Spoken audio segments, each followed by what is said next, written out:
Hi, I'm Jennifer Simmons with AIM. Welcome to the ninth week of the 2023 legislative session. Today we have AIM CEO Matt Greller and our Government Affairs Director Jenna Bentley. Matt, Jenna, welcome. Thanks, Jennifer. Thanks, Jennifer. Pleasure to be with you all. Well, thank you. Thank you. So we are officially at the halfway mark, halfway through the legislative session. What do you guys think is the best thing about this point in a legislative session? Not this one in particular, but just when you hit this point, what do you think is the best thing about it?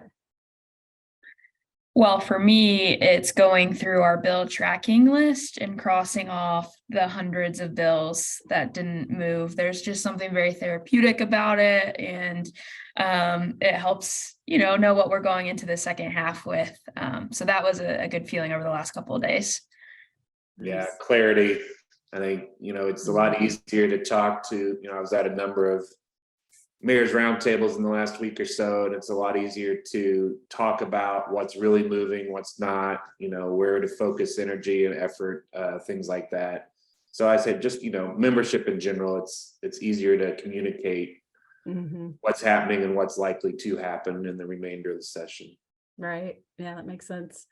And Matt, if you take a step back and you think to January and first week of January, looking towards the legislative session, you've got a lot of rumors about what's going to happen. You've got some bills you've seen, but you haven't seen all the bills. Like when you think back to what you expected to happen, and then you think to what did happen in the first half, like what were the surprises? What really didn't happen the way you thought it would?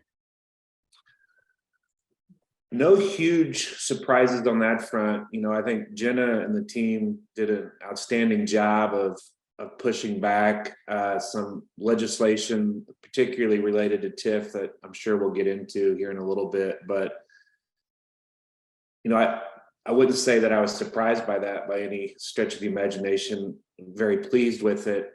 Maybe slightly surprised that we got it done in the first half, which has not typically been the case.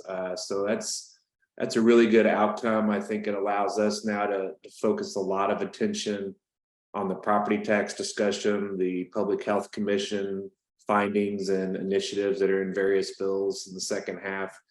Always keep a mindful eye on TIF related things that might be a problem. We'll have to do that, of course, but no huge surprises. I guess maybe one would be that just how far apart it seems like the House and the Senate are on some of the key issues, which is not terribly unusual, but the distance between them seems to be greater than in years past. So I guess that would be one surprise. Yeah. Jenna, anything? Yeah, I'd say like a testament to our members reaching out to their legislators prior to the start of session, just to make an overall plug for our grassroots program. I think we had a really good sense going into this session what issues were going to come up. And I think, Speaker Houston early this summer gave us a heads up that property taxes was going to be a priority for the House Republican caucus. I'd say just, as a lobbyist, it's always interesting to see, and I think a surprise on how issues really fluctuate throughout the years. Last session, we spent a lot of time talking about business personal property tax. In this session, while it's certainly still on the table, I think in particular for the House Republicans, no language has moved. I know it's still a priority long-term for them to phase out a portion of that tax, but it doesn't feel as urgent as it did last session. And so heading into this session, I'd say kind of the biggest surprise is, how the change in conversation around property taxes and the shift to residential has just been interesting to see that play out and engage in conversations about. Yeah, I'd love to think that it's because we've really effectively told the story of what would happen if we phase out or eliminate the business personal property tax. And you do hear some business leaders and association leaders saying, hey, let's take a more cautious approach because of talent attraction. You need quality communities to attract talent, and we're struggling to get employees, and we can't let our communities deteriorate. And I know we're hearing that, but I'm not sure my optimism that that it's that they are hearing the message is what's caused the tax talk on the business side to calm down. I don't know, maybe I'm more of an optimist than you, but I think we've had really productive conversations, especially some of the fiscal leaders on the Senate side who have taken really proactive steps to addressing talent and quality of life. I mean, I haven't been at AIM forever, but it just seems like in recent years, there has been a focus on quality of life. You're seeing that phrase just come to mind when legislators talk about it. So I do think we're grateful for, I know, there's a senator from Central Indiana who spent some time with his business community to say, is business personal property tax an issue for you all? He laid the groundwork and they said, no, it's workforce. And so we appreciate the legislators who have kind of worked with their locals to take an inventory of, what is preventing growth in my community or what is hindering businesses from coming here. But I'm also That's an great. eternal optimist, so who knows? It's probably somewhere in the middle. Well, I do think we've talked about it before, that the fact that quality of place economic development is really starting to resonate with legislators. So I think you're probably. Jennifer, I was at a State of the City address earlier today, and at the table I was at, I was sitting next to one of the major developers in the community where we were, and the mayor was going through, his quality of life investments over, his term in office, et cetera, and really good stuff. And I asked the developer, do you pay attention to those things? And his direct response was, yeah, we work all over the state of Indiana and in the Midwest. And if a community's not making those type of investments, we have no interest in being there. And I do think that message, both from us and the business community, is being heard by the legislature. And we certainly see it post-pandemic, where people are choosing to live and work remotely. If you don't have those amenities in your community, people are not coming. It's that simple. Yep. And I think this is the perfect segue actually to talk about TIF.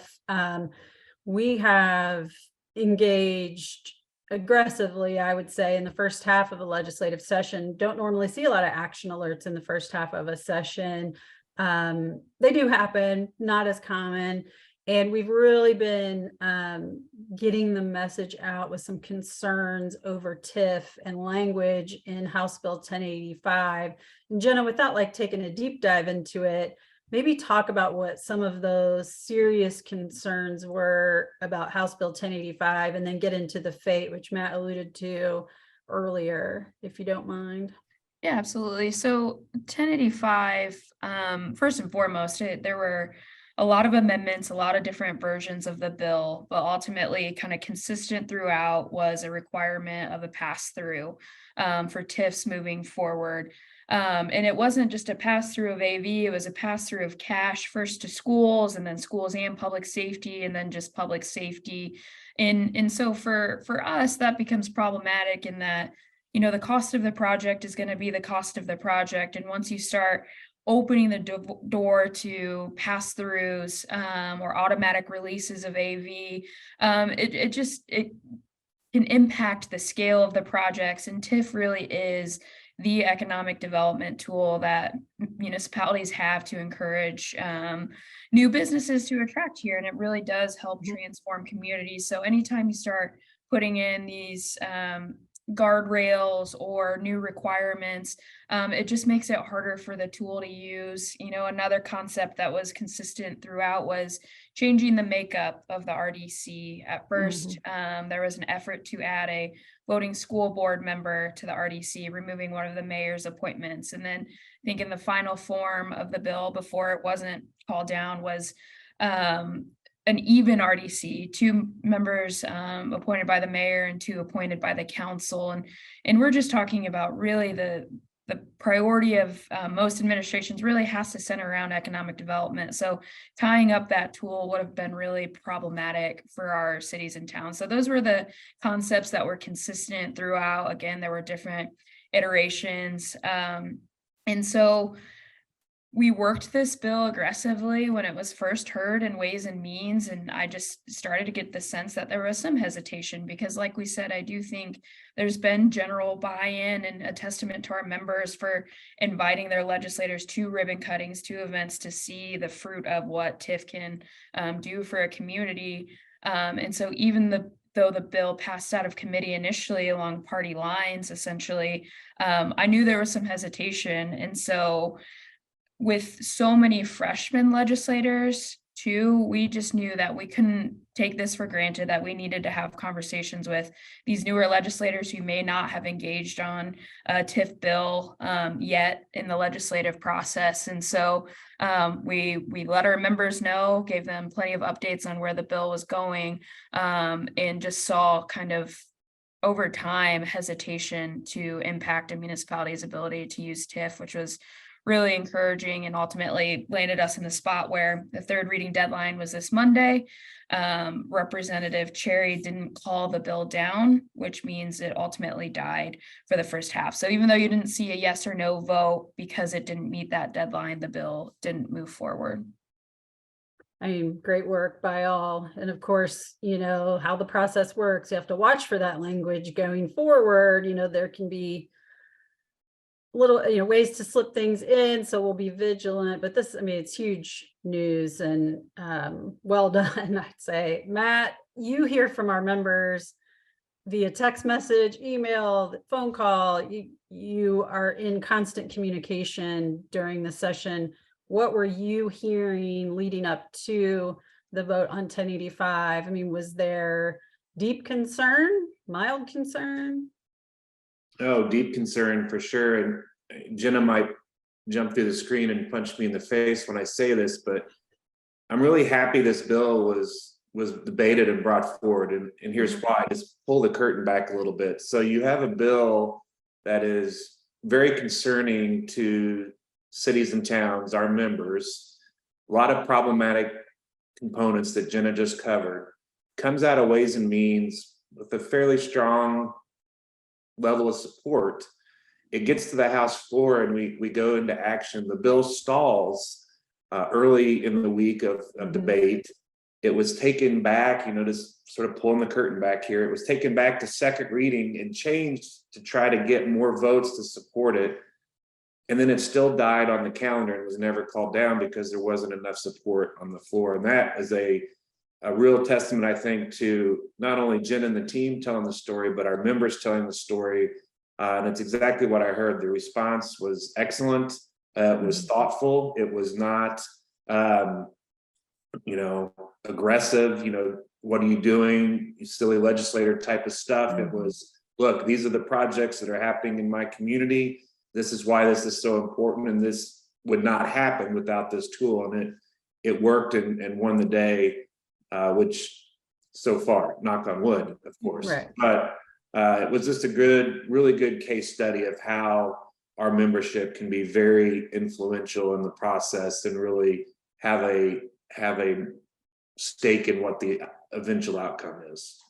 Yeah, I mean, I think you're right. And really, that goes way back to like 2017, I guess, when we went from IACT to AIM and had that transition.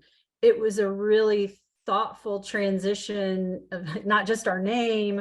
It was sort of this whole way of doing business. And one of the things we did was, and we've talked about it a lot, is reimagine the legislative program to focus on relationships and education in terms of let's build relationships between lawmakers, local elected officials, so we can tell our stories in a way that is respectful, that is educational, that's a give and take. And I think we're starting to see that, you know, that effort pay off. You know, it's because lawmakers don't want to do something that hurts their communities and the growth of their communities. Agreed. Well, another thing we did during that transition is focus on legislative matters that really help cities and towns operate and function more efficiently, more effectively. Sort of the notion that taking small bites at the apple. So over time, we've made a large impact on the operations of city and town governments. Jenna, maybe just a quick recap of all of those AIM legislative agenda items and how they're faring thus far in the session. We've reported on them, but it's probably a good time for a recap. Yeah, definitely. And while I like to remind myself that it's a long process when bad legislation is moving, it's also a long process when, you know, we want to see our initiatives get across the finish line. And so, but all in all, mostly good news to report on the status of our initiatives. I think first and foremost, Senate Bill 317 is our initiative dealing with prepayments and deposits and allowing a local unit to be able to prepay. This really came to light with kind of workforce and supply chain issues. And so that bill passed early on in the Senate, was sent over to the House, and is being carried by Representative Chris May, who chairs House Local Government, where this bill has been assigned. So we'll meet with him early next week to talk about that bill, provide him any support he needs. But that bill is so far moving in a positive direction. But of course, we always have to keep our eye out for, you know, language being added to bills or just new concerns getting brought up. So we won't take that for granted. But for now, that one's in a good spot. And then a bill that I think Matt has heard about at every kind of event he's gone to recently, dealing with designated outdoor refreshment areas. Two bills are moving, one in the House and one in the Senate. There are some small differences between the two bills that we'll meet with the bill authors to help kind of navigate so that both end up in a good place. But ultimately what they allow is a local unit of government with the approval of the ATC to designate an area as an outdoor refreshment area. So providing more flexibility with where you can carry alcohol outdoors, which again, we've a lot of positive feedback on these two bills that are moving. Another initiative that, while there's some good news, there's also some kind of cause for hesitation, deals with residential TIF. We've heard a lot about housing, talked a lot about housing. So House Bill 1081 and Senate Bill 300 were kind of companion bills to remove that 1% cap for requirement, and then to remove the requirement that the school board approves your use of residential TIF. Senate Bill 300 moved over from the Senate to the House. House Bill 1081 passed House Local Government, was recommitted to Ways and Means, and never received a hearing. I think as we talk about TIF generally and the role of that schools want to see themselves play in the TIF conversation, I think Chairman Thompson has some concerns with removing the school board approval piece. So we'll meet with him during the second half of session to talk about, you know, his thoughts on Senate Bill 300. So right now there is language that's still alive that includes both those concepts, but I would say just generally members of the House have more concerns with just the overall use of residential TIF, to be candid, and that started to come to light in the 1085 conversations. And then one more item that's kind of on our running list of agendas, it deals with public notice.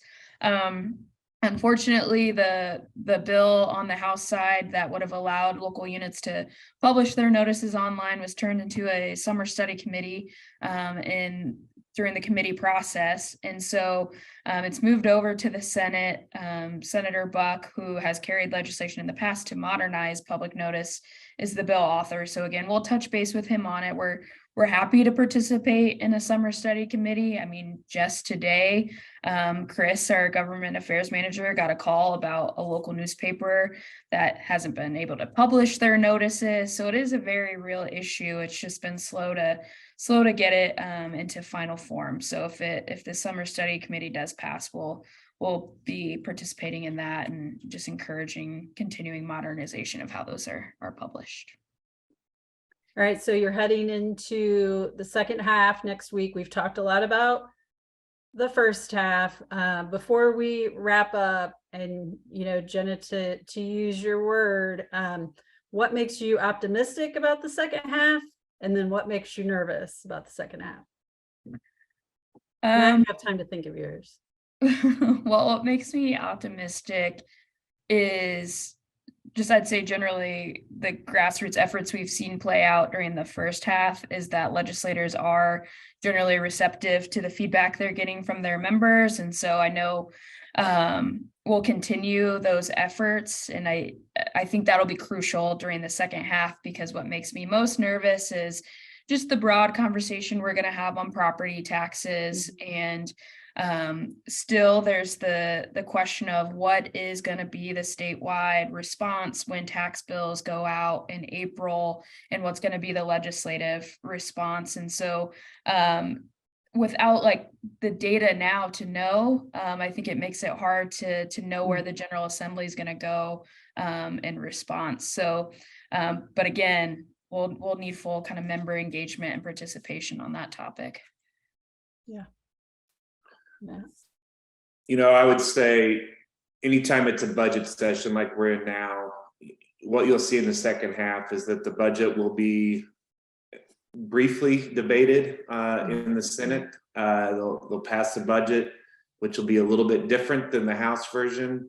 And then the real session begins the last week and a half or 2 weeks. You will see leadership going down to the governor's office and fiscal leaders going back and forth across the hallway, talking to each other. But you won't have a real good idea of what's really happening in the budget. And typically there's not a lot of things that go in there that have a huge impact on cities and towns, but you're always worried and mindful of what could happen. So that'll be something that every 2 years always creates a bit of anxiety, and something we have to watch out for. It's just a part of the process and not a huge deal, but something we'll pay close attention to. So that's probably the one for me, in addition to the big item that Jenna mentioned, the property tax issue. Yeah, for sure.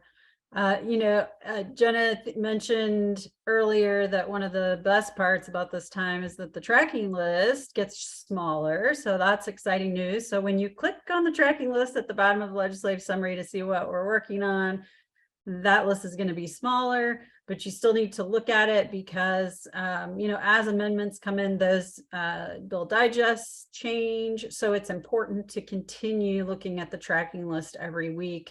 That is a real exercise. We want our municipal members, AIM members, to go through. Definitely not just a great comment for the end of the video. So make sure you're looking at that tracking list and letting Jenna and her team know if there's something that gives you concern that you are not hearing discussed on one of these videos or reading in legislative summary, because there is just much too much for us to cover each week. Hopefully when we talk to you this time next week, it'll be on the heels of a massively successful AIM legislative dinner that will take place on March 8th at the Westin.